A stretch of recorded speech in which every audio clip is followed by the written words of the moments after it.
Saudara, Polda Kalbar memastikan penanganan kasus korupsi pembangunan gedung BP2TD Mempawah masih berlanjut dan dilakukan secara profesional. Kabid Humas Polda Kalbar bilang tidak ada pembiaran dalam kasus ini.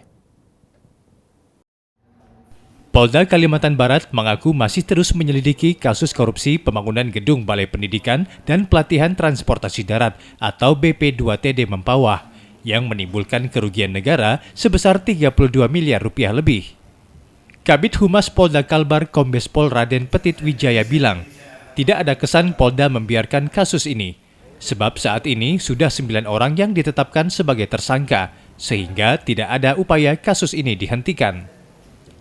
Sementara untuk salah satu calon gubernur yang telah diperiksa beberapa bulan lalu, menurut Petit, statusnya masih sebagai saksi. Kasus yang ditangani oleh Polda Kalbar atau penyidik Reskrim khususnya Tipikor terkait masalah BP2TD. Namun demikian, sekali lagi, dulu juga sudah saya pernah sampaikan beberapa teman-teman di media, di pada prinsipnya untuk kasus-kasus yang mungkin ada sangkut pautnya, baik itu terkait masalah kesaksian ataupun bahkan tersangka, sesuai dengan ST 1160, ya, ini terkait masalah netralitas Polri, ya sementara kita pending. Ya.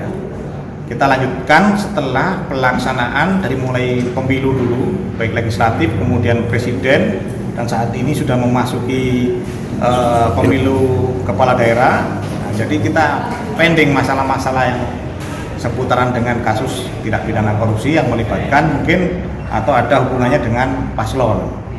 Namun demikian ditekankan kembali bahwa saya sampaikan kepada teman-teman tadi, intinya Polda Kalbar tidak memetieskan kasus ini.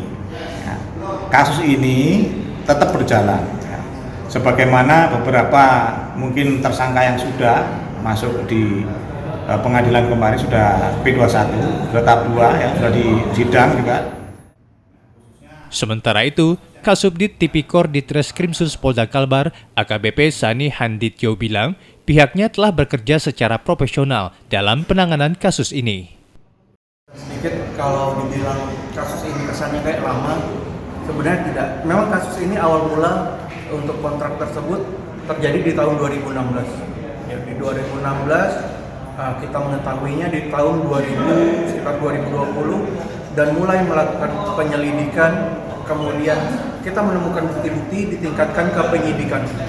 Di situ setelah penyidikan beberapa tahun ditemukan, kemudian kita meminta ahli untuk menghitung berapa sebenarnya kerugian negara.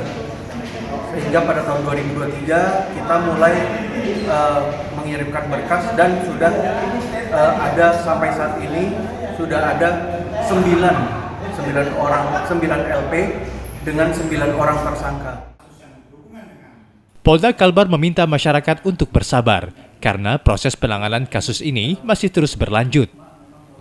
Tim Liputan Kompas TV, Pontianak, Kalimantan Barat.